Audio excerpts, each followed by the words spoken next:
क्या फरमाया मुहम्मदुर रसूलुल्लाह सल्लल्लाहु अलैहि वसल्लम ने कि अगर कोई मुसलमान 3 दिन से ज्यादा अपने भाई से बोली और बात को बंद रखता है और कीना को अपने सीने में ढोता है तो उसका रिश्ता मुहम्मदुर रसूलुल्लाह से कट जाता है। यानी वो शख्स सही ईमान पे खड़ा नहीं रह सकता, वो नबी से पैरवी करने वाला मुसलमान कहला नहीं सकता। और यहाँ तो साल साल भर कीना, कहता है कि कभी उसके दरवाजे पर पैर नहीं देंगे, उसके जनाजे में शरीक नहीं होंगे, और नफरत को ढोकर अपने घर से ले जाता, बाल बच्चों को कह के मरता है बेईमान कि खबरदार उससे होशियार रहना, हमने उसके दरवाजे पर पैर नहीं दिया, तुम भी मत देना। लोगों, कीना की वरासत छोड़ के मत जाओ, मोहब्बत की वरासत छोड़ के जाओ, मोहब्बत की खुशबू छोड़ के जाओ, मोहब्बत का किरदार पैदा करके जाओ।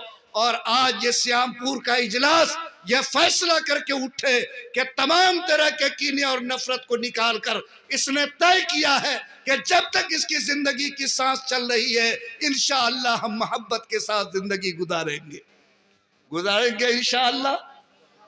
दूसरा काम आपके जिम्मे समाज की तरक्की के लिए है कि लोगों, एक जमाना था जब लोग कहते थे कि धन बेचो और फला चीज खरीदो, लेकिन अब यह नारा बदल गया। अब नारा यह है कि धन बेचो और किताब और कलम खरीदो। याद रखो, जब तक इस कौम में इल्म नहीं आएगा, जब तक इस कौम के बच्चे के हाथ में किताब और कलम नहीं आएगा, जब तक इस कौम का बच्चा तालीम के रास्ते पर नहीं लगेगा, दुनिया का कोई भी कलम आपकी नई तकदीर नहीं लिख सकता है। लोगों, अल्लाह ने 30 पारा कुरान दिया और मुसलमानों के हवाले किया, लेकिन उस 30 पारा कुरान में सबसे पहले अल्लाह ने पढ़ने का हुक्म दिया, किताब और कलम को पकड़ने का हुक्म दिया। लेकिन आज ये कौम इस सबक को भूल गई है।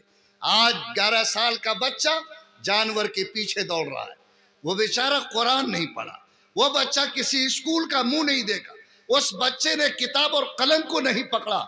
आज मुसलमानों का बच्चा 11 साल का होता तो ये बेज़मीर बाप आज पेट की आग बुझाने के लिए टेलर मास्टर के दरवाजे पर बिठाकर, किसी मोटरसाइकिल वाले का पंक्चर बनवाकर, किसी होटल में बैठवाकर, और मालूम नहीं दरवाजा दरवाजा और गली गली उससे चक्कर खिलवाकर आज पैसा कमवा कर अपने पेट में जहन्नम की आग भरता है। मुसलमानों, अल्लाह ताला ने अगर सोच दिए और इस मुल्क में इज्जत से जीना चाहते हो, कल आने वाली तकदीर को बदलना चाहते हो, तो एक सबक सीखो कि हम जब तक जिंदा हैं, अगर मेरे पास बेटा बेटी है तो जब तक उसके हाथ में किताब और कलम नहीं होगा उस वक्त तक हम चैन की नींद नहीं सो सकते हैं। बोलो, क्या बच्चे की जिंदगी के लिए, समाज की तरक्की के लिए तालीम और पढ़ाई जरूरी है या नहीं है? अरे बोलो, है या नहीं है? लेकिन ये कुरान का पहला हुक्म था, नमाज पढ़ना पहला हुक्म नहीं, रोजा रखना पहला हुक्म नहीं, ज़कात देना पहला हुक्म नहीं। कुरान का पहला हुक्म है कि पढ़ो और किताब और कलम को अपने हाथ में पकड़ो। लेकिन आज दूसरी कौम में पढ़ाई आई, आज जिसको दलित महादलित कहते हैं, आज उसका बच्चा 70% से आगे जा रहा है पढ़ाई में, और ये मुसलमान पढ़ाई के मामले में इतना पिछड़ा है कि आज दलित से भी इसकी हालत बदतर हो चुकी है। मुसलमानों, याद रखो, अल्लाह ताला का हुक्म सच्चा है, कयामत तक सच्चा रहेगा। जब तक हर मुसलमान के बेटे के हाथ में कलम और किताब नहीं आएगा, उस वक्त तक उसकी तकदीर में कोई बदलाव नहीं आ सकता, उस वक्त तक उसकी जिंदगी में कोई तरक्की नहीं आ सकती है। इसलिए श्यामपुर वालों, अपने बच्चों को पढ़ाओ, अपने बेटियों के हाथ में किताब और कलम दो। लोग पूछते हैं हमसे कि क्या पढ़ाना चाहिए, मैं उनको कहता हूं कि सब कुछ पढ़ाओ। पहले नंबर पर ईमान सिखाओ, कुरान सिखाओ, और ईमान कुरान सीख ले तो उसको स्कूल में भी भेजो, कॉलेज में भी भेजो, डॉक्टर मास्टर इंजीनियर जो बनाना है बनाओ, इसलिए कि तुम आदम के खलीफा हो और आदम को अल्लाह ने पूरी दुनिया का इल्म दिया। इसलिए सच्चा मुसलमान वही है जो सारी दुनिया को पढ़े और जमीन से लेकर आसमान तक जो इल्म है उस इल्म को हासिल करने के लिए आगे बढ़े, वही मुसलमान आदम का सच्चा जानशी है। इसलिए आपको सबसे पहले अपने बच्चों को ईमान और कुरान सिखाना है, अल्लाह की किताब पढ़ानी। लेकिन क्या कहिएगा, आज मुसलमानों की बदनसीबी ये है कि मदरसा खुला है, फ्री में तालीम होती, लेकिन ये कौम आज अपने बच्चों को फ्री में कुरान पढ़ाने के लिए भी तैयार नहीं है। आज लोग इनके दरवाजे पर जाकर बच्चों मांगते हैं, लेकिन आज भी इनके दिल खुलने को तैयार नहीं है। लोगों, औलाद का पैदा करना फर्ज नहीं है, लेकिन जिस औलाद को पैदा किया, चाहे बेटा हो या बेटी, अगर आपने उसको ईमान और कुरान नहीं सिखाया तो कयामत के दिन अल्लाह की अदालत में आप जवाबदेह होंगे। औलाद पैदा नहीं हो, कोई जवाबदेही नहीं, लेकिन जिस औलाद को पैदा किया उसको किताब और कलम न दो, उसको ईमान न सिखाओ, तो अल्लाह के यहाँ जवाबदेही से नहीं बच सकते। और याद रखना, अगर औलाद को आपने ईमान और कुरान नहीं सिखाया, वो औलाद बिगड़ गई, रास्ता भटक गई, तो कयामत के दिन अगर वो औलाद जहन्नम में जाएगी तो अपने मुजरिम माँ बाप को भी घसीट कर जहन्नम की आग में ले जाएगी। ना आपकी नमाज, ना आपका रोजा, ना आपका हज उस वक्त अल्लाह के अदाब से आपको बचा सकता है। इसलिए जितने लोग हाजिर हैं, यहां से नियत करके जाए कि ए अल्लाह, मैं भूखा सो सकता हूं, फटा हुआ कपड़ा पहन सकता हूं, छप्पर के मकान में रह सकता हूं, जरूरत पड़ी तो मैं भीख मांग सकता, लेकिन मैं अपने बेटा बेटी को जाहिल नहीं रख सकता हूं। अगर आपने ये नियत कर ली, अल्लाह दुनिया में इज्जत देगा, जमीन पर तरक्की देगा, और अल्लाह ताला आखिरत में भी आपको जन्नत में आला मकाम देगा। यहाँ जो लोग बैठे हैं, बोलो ईमानदारी के साथ, क्या हम लोग अपने बच्चों को पढ़ाने के लिए तैयार हैं? जरा हाथ उठा के कहना, अल्लाह कबूल फरमाए। क्या पढ़ाएंगे? सुबह 6 बजे से लेकर 8 बजे तक कुरान और ईमान सिखाओ। 9 बजे 10 बजे स्कूल भी भेजा जा सकता है, कॉन्वेंट भेजो, जो पढ़ाना है पढ़ाओ। अल्लाह नहीं रोकता, नबी नहीं रोकते, बल्कि आज के हिंदुस्तान में 2020 की जो तालीमी पॉलिसी है, हर बच्चे का नाम स्कूल में एंट्री करवाओ। अगर स्कूल में आपका बच्चा नहीं पढ़ा, स्कूल का सर्टिफिकेट नहीं है, तो आने वाले दिन में सरकार उसको पढ़ा लिखा नहीं मानेगी। इसलिए आप जिम्मेदारी के साथ हर बेटा बेटी का नाम स्कूल में लिखवाइए और उसके रजिस्टर में दर्ज करवाइए, ताकि आने वाला दिन में आपका बच्चा सरकार के रजिस्टर में साक्षर और पढ़ा लिखा माना जा सके। वरना सरकार ने जो पेच लगाया है, वो पेच इतना खतरनाक है कि आने वाले दिन में और भी ज्यादा मुसीबत बढ़ सकती है। इसलिए ईमान सिखाना, कुरान पढ़ाना, और अल्लाह तौफीक दे तो आप अपने पढ़ने वाले बच्चों को आगे बढ़ाना। डॉक्टर बने, इंजीनियर बने, मास्टर बने, बैरिस्टर बने, जो भी अल्लाह तौफीक दे करो, लेकिन अपनी हिम्मत कभी मत हारो।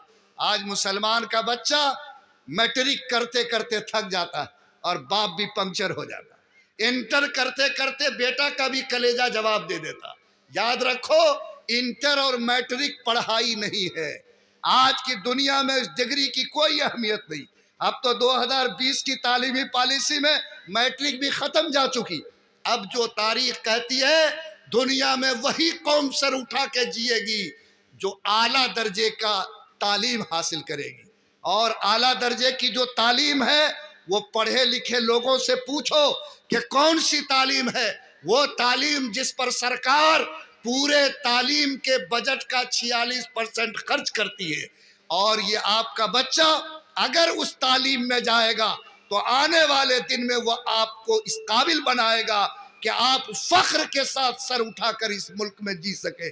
इसलिए ईमान और कुरान सिखाइए, तालीम ऊंची दिलाइए, आगे बढ़िए, अल्लाह से कहिए। अल्लाह ढूंढने वाले को रास्ता देता है, पढ़ने वाले को अल्लाह मंजिल अता करता है। तो हम लोग इंशाअल्लाह पढ़ाएंगे। बोलिए ना जोर से, इंशाअल्लाह। किसको पढ़ाएंगे, बेटा को कि बेटी को? बेटी को तो मुसलमान पेट में मार रहा है। हाँ, पेट में। अभी 2 हफ्ता पहले मेरे पास एक नौजवान आया, उसने कहा कि मुफ्ती साहब हमको 2 बेटा 2 बेटी पहले से है, फिर माँ के पेट में बेटी है, अल्ट्रासाउंड कराया, तो क्या उसको बेच दें या उसको मार दें? हमने कहा कि क्या तुम्हारे दिमाग में आया? कहा कि 4 से फाजिल की जरूरत नहीं। हमने कहा कि तुम कितने नंबर पे हो? तो कहा हम तो 6 भाई हैं, 6ठे नंबर पर। तो हमने कहा कि अगर यही तरकीब तुम्हारा बाप करता और चौथे ही पे लैंड काट देता तो दुनिया में तुम आ सकते थे।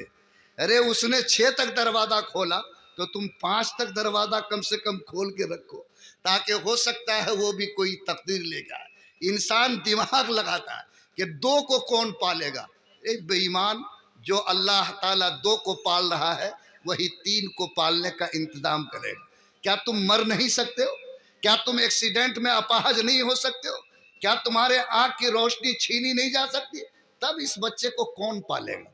याद रखो, जो अल्लाह बालू के सीने को चीर कर पेट्रोल निकाल सकता, जो अल्लाह माँ के सीने से दूध के फव्वारे जारी कर सकता, वो अल्लाह पैदा होने वाले बच्चे की रोजी का इंतजाम कर सकता है। इसलिए खबरदार, अपने ज़मीर को जगाओ, अपने ईमान को ताज़ा करो। बेटियों को माँ के पेट में मत मारो, वरना क़यामत के दिन व इज़ल मऊदतु सुइलत बिअय्यि ज़ंबिन क़ुतिलत, अल्लाह ताला माँ के पेट में मारे जाने वाले बच्चों को जिंदा करेगा और अपनी अदालत में उस मुजरिम बाप को पूछेगा कि बता किस जुर्म की बुनियाद पर इस बच्चे को तूने कत्ल किया, और जब तक वो उसका हिसाब नहीं देगा उसका कदम अल्लाह की जन्नत की तरफ बढ़ नहीं सकता। इसलिए बेटियों को इज्जत दीजिए, बेटियों से मोहब्बत कीजिए, बेटियों के हाथ में भी किताब और कलम दीजिए, और बेटियों को भी कहिए कि बेटा तो अल्लाह की नेमत है, बेटी अल्लाह की नेमत भी है और अल्लाह की रहमत भी है। और इस तसव्वुर के साथ जियो तो आप सच्चे मुसलमान हो। इसलिए श्यामपुर में एक आवाज में लगा के जाना चाहता और ये पुकार आपके सीनों तक पहुंचाता हूं। मुसलमानों, दुनिया की आफियत, आखिरत की जन्नत तालीम के दायरे में घूमती है। आपने हाथ उठाया है कि सबसे पहले अपने बच्चे को ईमान कुरान सिखाएंगे, अल्लाह तौफीक दे तो आगे भी अपने बच्चे को तालीम दिलाएंगे। अगर ये फैसला हमारी उम्मत करती है, मिल्लत करती है, खुदा की कसम इस जमीन पर ये 25 करोड़ मुसलमान के जरिए अल्लाह नया इनकलाब पैदा करके दिखा देगा। बस मेरे भाइयों, पहली आपसे सदा ये है कि आप मोहब्बत में जिंदगी गुजारना सीखिए। दूसरी सदा ये है कि आप अपने बच्चों के हाथ में कलम और किताब दीजिए। और तीसरी सदा ये है कि लोगों, आंख कब बंद हो जाए गारंटी नहीं है। गुनाह करते करते चेहरे पे दाढ़ी सफेद हो गई, गुनाह करते करते आदमी बूढ़ा हो गया, जवानी भी गुनाह से रंगीन है। लोगों बताओ, अल्लाह के रसूल सल्लल्लाहु अलैहि वसल्लम पर जो कुरान उतरा, वो कुरान आपसे कहता है वमन यत्तकिल्लाह यजअल लहू मखरजा व यरज़ुक़हु मिन हैसु ला यहतसिब। मुसलमानों, कहाँ लेकर कटोरा घूमते हो? किसके दरवाजे पर जाते हो? मेरी तरफ देखो। मेरा वादा है कि जो बंदा अपने को गुनाह से पाक कर लेगा, मेरे डर को अपने दिल में बसा लेगा, मैं उसको 2 बात की गारंटी देता कि मैं कभी उसको मुसीबत में झुलसने नहीं दूंगा और ऐसी जगह से रोजी दूंगा जहां के बारे में वो सोच भी नहीं सकता कि मुझको रोजी मिलेगी। क्या फरमाते अल्लाह? फरमाते हैं कि तुम इस बात की गारंटी लो कि तुम मेरे डर से, गुनाह से रुक जाओगे, नेकी पर खड़े होगे। जिस दिन जो मुसलमान गुनाह से रुकने का फैसला कर ले, नेकी पर जमने का फैसला कर ले, अल्लाह फरमाते हैं कि मैं 2 इनाम दूंगा। एक तो मैं उसको मुसीबत से नजात दूंगा, दूसरे ऐसी जगह से रोजी दूंगा जहां से वो सोच भी नहीं सकता कि मुझको रोजी मिलेगी। बोलो, अल्लाह दे सकता है कि नहीं दे सकता? अरे दे सकता है कि नहीं?